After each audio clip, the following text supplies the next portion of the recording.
I'm Mark Malaby, and I'm developing the new master's program at McPherson College. It's our first graduate program, and I was brought in to create something transformational.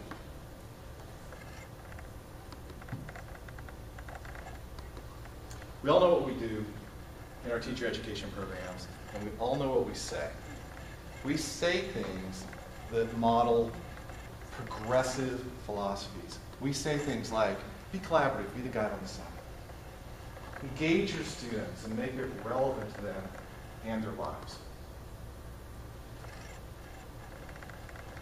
Do as I say and not as I do.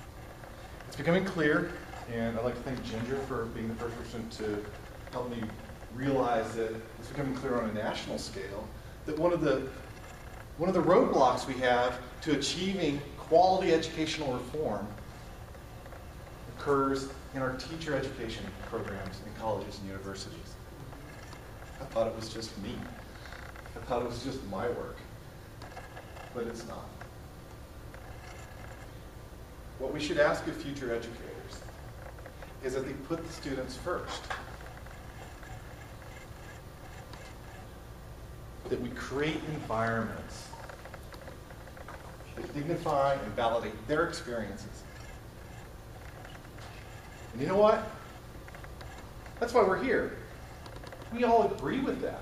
That's what brought us into education. Desire to validate students and to change their lives.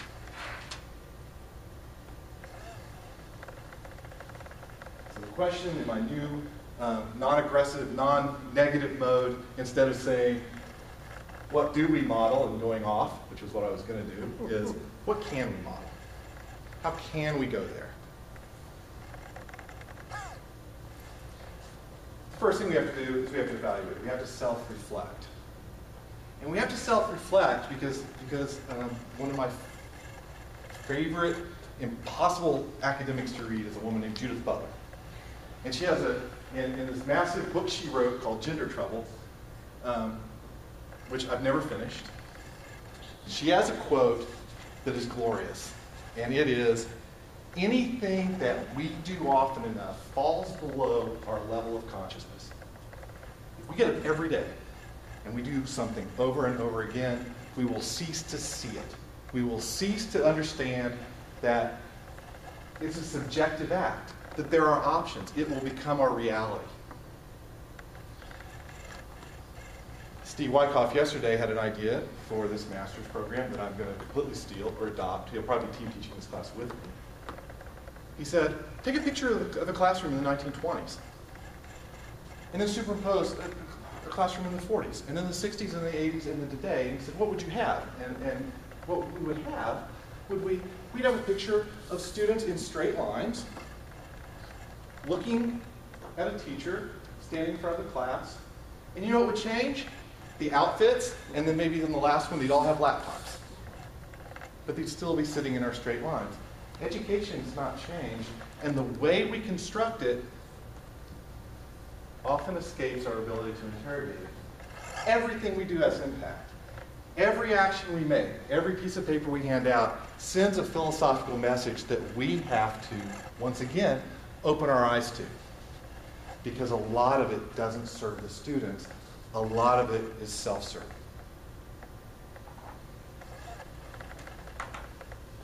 This is one of the questions I ask that get me in trouble, often in faculty meetings. At McPherson College, where I went, I did not make this change. My glorious boss can't even make this change. And 5 years ago, at McPherson College, there were no required course evals from students. It was tradition. If I had been there, I would have asked a very simple question. It's one that you can ask in your environment, and that question will be, who are we defending with this action?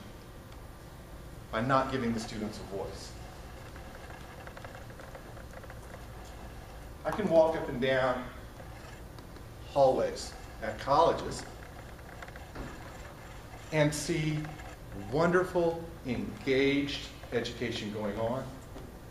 And I can also walk up and down and see doors that are locked after 5 minutes with students out in the hallway because they were late. Who are we defending? Everybody in this room is a student advocate. Often we miss the impact of our actions. And then finally, what are our options? This is the way education's done. What can we do about it? It's the standards from above. We are limited in our latitude to address our curriculum, our classroom policy, our behaviors, our interactions, our ability to pat a kid on the shoulder. The happy truth is, we have lots of options. We give away more options than we ever knew we had. We can take that back. So act. What can you give up? I've been on that journey for 3 years. I gave up attendance policies. I gave up late paper policies. I gave up mandatory assignments. In my classes at Ball State, when I began doing that, it put the pressure on me to create a class where they were coming because they wanted to come, not because I was forcing them. Where's learning going to occur? And you know what a byproduct of doing these kind of actions are? When you release the stuff that puts the students under your thumb, my attendance went up. It went from about 89% to about 93%. No late paper policy, no classroom deductions. The quality of my work went up. I was a high school English teacher. I taught AP my last 2 years. I said, we're not even going to open the recommended book list. We're not even going to open the prep questions. We're going to decide ourselves what we're interested in and what we're going to read. And you're going to lead the discussions, and I'm going to listen. And my test scores went up. My class evals, which I was giving out as a high school teacher, went up. You know why? It's because deep down, the student has the freedom to engage learning in ways that matter to her. She will. We just have to figure out how to set the table for them.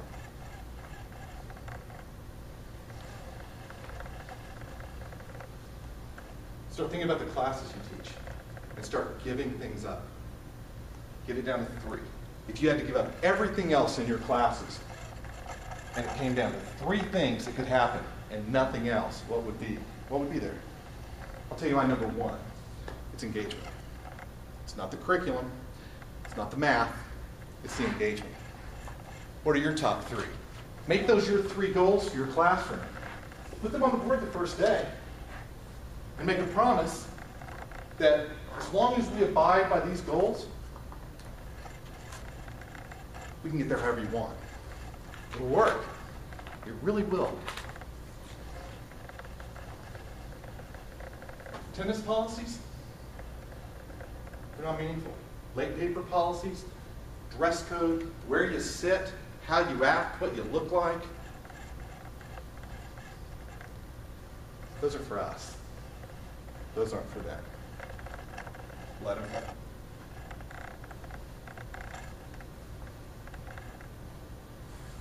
One way I do this in pre-service teaching is I go to the schools, and I'm doing this with my master's program. I go to the schools and I say, what can we help you with? The first time I did that, I was at Ball State University in Muncie, Indiana. And the principal, Scott Blakely, said, you're the first person to come around in 2 years from the education college who didn't want to use us for something. You're willing to help us instead of saying, take my student teachers, take my practicums, let's use you. You're going to be our lab, or we're going to observe you and go away. You really want to help? And I said, yeah. He said, will it work? I said, the learning will come out of it because it'll be actual. The students will validate it because it'll be actual. You can do that at any level. You can do that with kindergartners. Kindergartners will do it whether you want them to or not.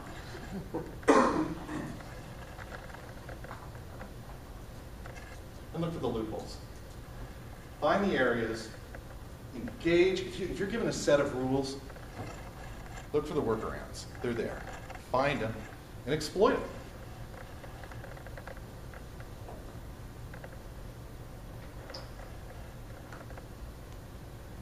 The goal of this degree, the goal of this program that I'm telling as I go around is I will make this so that if there was no pay increase, no piece of paper, that this will be personal enough and meaningful enough to your heart as a teacher that you do it anyway. To do that, I'm going to walk the walk of progressive education. I'm going to offer a degree program that is centered around you and your passions and about solving the actual problems that are occurring in your classroom that are keeping your kids from achieving their educational potential.